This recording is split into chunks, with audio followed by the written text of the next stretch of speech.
Hello students, welcome to the new video class 11। आज हम पढ़ेंगे कि वर्क एंड एनर्जी क्या होती है। जब हम किसी भी काम को करते हैं या जब वो किसी भी ऑब्जेक्ट को धकेलते हैं तो वो ऑब्जेक्ट जब मूव नहीं करता तो उस टाइम पर क्या चीजें टेक्स प्लेस होती हैं, उन सभी चीजों के बारे में आज हम पढ़ेंगे अपने सेशन वर्क एंड एनर्जी के केस में। तो सबसे पहले बात आती है वर्क होता क्या है। एबिलिटी टू डू वर्क तो होती है हमारी एनर्जी, और किसी भी काम को हम क्या कहते हैं। Work is said to be done when a force acts on a body and moves it through a certain displacement।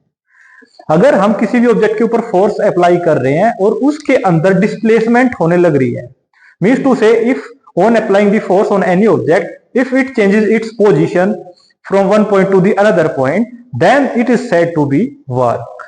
ये बात हमें क्लियर होगी। जैसे अगर यहां पर आप देखें, ये हमारा ऑब्जेक्ट कहां था, इस पर्टिकुलर पोजीशन पे था। जब इससे इसको हमने यहां से इस पर्टिकुलर पोजीशन पर लाने का काम किया तो हम क्या कह सकते हैं, ये वर्क हुआ है। लेकिन ये वर्क हुआ कब है, जब हमने किसके ऊपर क्या अप्लाई की है, फोर्स अप्लाई की है। देखिए इसको और अच्छे से देखते हैं एक बार। Work is said to be done when a body is displaced through same direction in the direction of applied force, it is represented by work. जो डिस्प्लेसमेंट होती है, जिस डायरेक्शन में हम फोर्स को अप्लाई करने लग रहे हैं उसी डायरेक्शन में अगर डिस्प्लेसमेंट होती है then it is said to be work. और वर्क को हम डिनोट करते हैं कैपिटल डब्ल्यू से।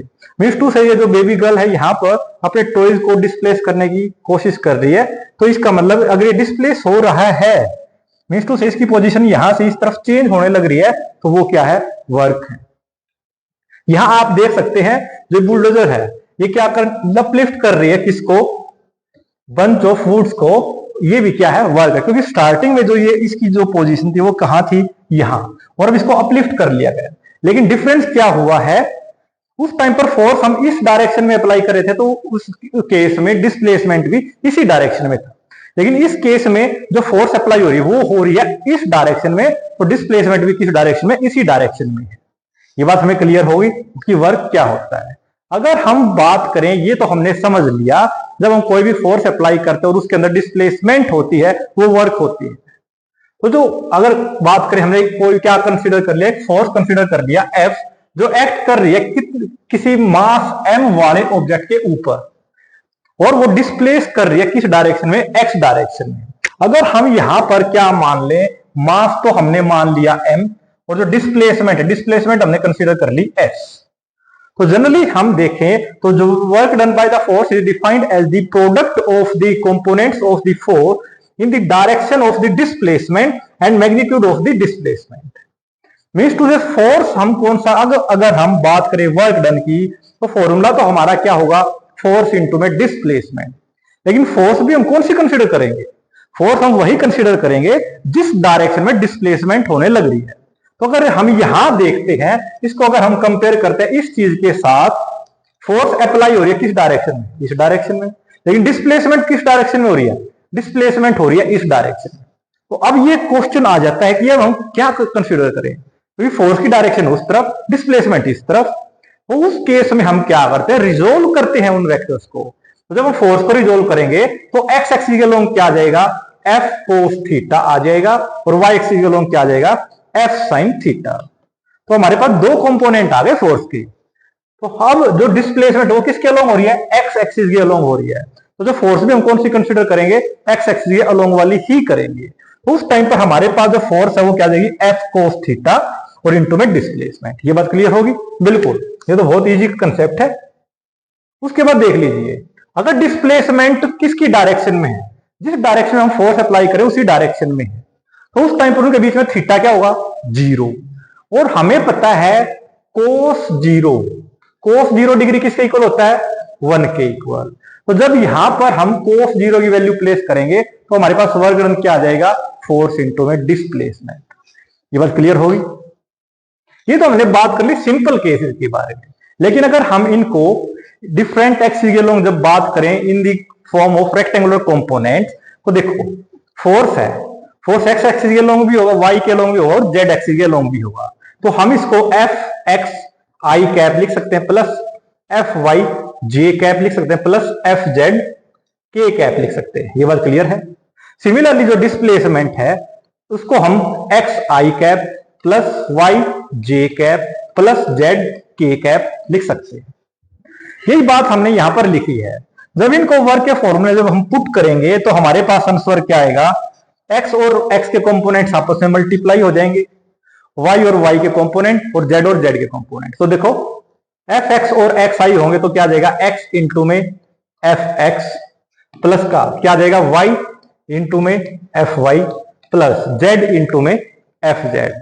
ये क्या जाएगा, टोटल वर्क डन आ जाएगा। किस फॉर्म में आ जाएगा ये total work done, rectangular components की फॉर्म में। ये बात भी हमें क्लियर होगी, बिल्कुल। उसके बाद आगे देख लेते हैं। हमें ये पता है जो वर्क है वो क्या है, स्केलर क्वांटिटी है।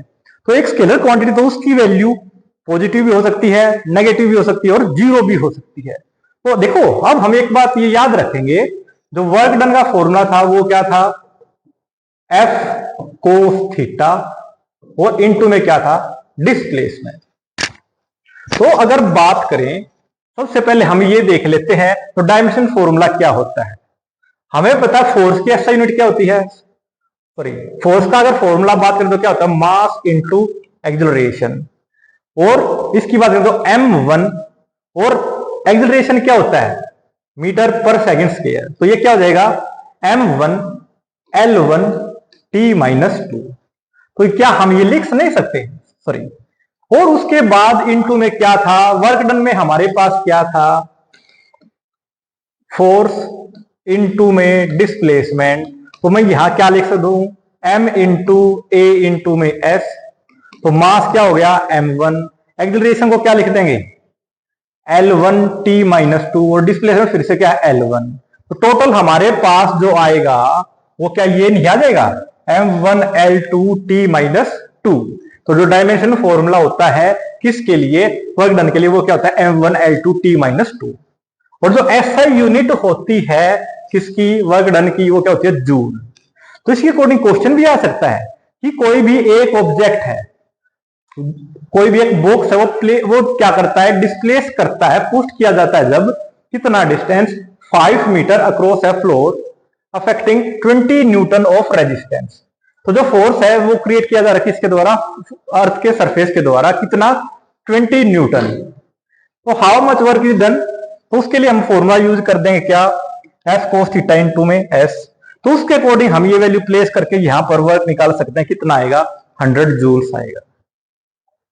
उसके बाद नेक्स्ट चीज आ जाती है जो अभी हम बता रहे थे कि जो वर्क डन है एफ कोस थीटा और इनटू में डिस्प्लेसमेंट। अगर बात करें जब थीटा की वैल्यू, जो थीटा है वो 0 डिग्री से बड़ा हो और 90 डिग्री से छोटा, उनके बीच में जब लाई करता होगा तो उस टाइम पर जो हमारा वर्क डन होगा वो क्या होगा, पॉजिटिव। जब थीटा की वैल्यू 90 डिग्री और 180 डिग्री के बीच में लाई करेगी उस टाइम पर वर्क डन क्या होगा हमारा, नेगेटिव। जीरो कब होगा, एक तो जब हो सकता है जब हमारी जो डिस्प्लेसमेंट है वो क्या हो, जीरो, मतलब डिस्प्लेस ही ना हो रहा ऑब्जेक्ट। दूसरा कब हो सकता है, जब थीटा की वैल्यू कितनी हो, थीटा की वैल्यू हो 90 डिग्री, क्योंकि हमें पता है जो कोस 90 डिग्री है, कोस 90 किसके इक्वल होता है, जीरो के इक्वल। तो उस टाइम पर जो हमारी वर्क डन की वैल्यू हो वो क्या हो जाएगी, जीरो। ये बात भी क्लियर होगी। उसके बाद नेक्स्ट चीज आ जाती है एनर्जी। ये हमें पता है ability to do work is called the energy. किसी भी काम को करने की क्षमता ही क्या होती है, एनर्जी। ये किस किस फॉर्म में एग्जिस्ट करती है, ये भाई काइनेटिक फॉर्म, काइनेटिक एनर्जी की फॉर्म में भी, पोटेंशियल एनर्जी की फॉर्म में भी एग्जिस्ट करती है। इसको जब आगे हम कंसीडर करते हैं तो डिफरेंट फॉर्म्स फॉर भी हो जाती है, जैसे कि thermal energy, radiant energy, light energy, chemical energy, nuclear energy, electrical energy, gravitational energy and the mechanical energy. लेकिन जो हमारा फोकस रहेगा वो सिर्फ किसके ऊपर रहने वाला है, काइनेटिक एनर्जी के ऊपर। तो जब आगे कंसीडर करते हैं तो देखो उसके लिए हम एक कंसेप्ट यूज करते हैं, वर्क एनर्जी थ्योरम। इसके अंदर हम क्या डिस्कस करते हैं कि एनर्जी के ऊपर वर्क का क्या डिपेंडेंस रहती है और किस वे में रहती है। तो उसके लिए पहले हम कंसीडर कर लेते हैं जो थर्ड इक्वेशन ऑफ मोशन हमें पता है, कौन सी इक्वेशन, थर्ड इक्वेशन, वो क्या होती है, v square minus U square equal to 2as होती है, जहां पर v क्या है, फाइनल वेलोसिटी, u क्या है, इनिशियल वेलोसिटी, a क्या एक्सेलरेशन और s क्या है, डिस्प्लेसमेंट। जब इस इक्वेशन को हम थ्रू आउट बोथ साइड्स पे क्या करेंगे, मल्टीप्लाई करेंगे 1/2 से इंटू में m से, तो हमारे पास यहां से क्या बन जाएगा, तो m/2 इंटू वी का square minus m/2 into u का square equal to m/2 into 2as। तो इस 2 से ये 2 कट जाएगा। अब हमें ये पता है काइनेटिक एनर्जी का फॉर्मूला क्या होता है। काइनेटिक एनर्जी हमें क्या देती है, हाफ m v का स्केयर। v क्या है, वेलोसिटी। तो यहां पर v वेलोसिटी और यहां पर u वेलोसिटी है। तो क्या मैं इसको ये नहीं लिख सकता कि कौन सी है ये, फाइनल वेलोसिटी के कारण काइनेटिक एनर्जी, तो kf माइनस ये इनिशियल के कारण है, तो ये क्या हो जाएगी k इनिशियल इक्वल टूmas है। अब हमें ये भी तो पता है फोर्स क्या होती है, मास इंटू एक्सेलरेशन। तो यहां मैं इस मास और इस एक्सेलरेशन को कंसीडर करके फोर्स लिख सकता हूं और इंटू में लिख सकता हूं s। अब हमने आज स्टार्टिंग में ये पढ़ लिया था, जो वर्क डन होता है वो किसके इक्वल होता है, F इंटू एस के, means to say force into displacement. तो मैं इसकी जगह क्या लिख सकता हूं, वर्क डन। तो ये हमारा जो रिलेशन आया किस किस के बीच में आ गया, वर्क डन और एनर्जी के बीच में। तो यही चीजें हमने यहां पर मेंशन की हैं। और यहां से हम क्या बता सकते हैं, जो चेंज इन काइनेटिक एनर्जी होती है किसी भी पार्टिकल की, वो इक्वल होती है work done on it by a net force. ये बात क्लियर है, अंडरस्टैंडेबल है। तो आज की वीडियो में हमें करना क्या था, हमें फोर्स और एनर्जी के रिलेशन के बारे में पढ़ना था और इंडिविजुअली फोर्स और एनर्जी के बारे में भी पढ़ना था। तो मिलते हैं नेक्स्ट वीडियो के साथ। Thank you and have a nice day.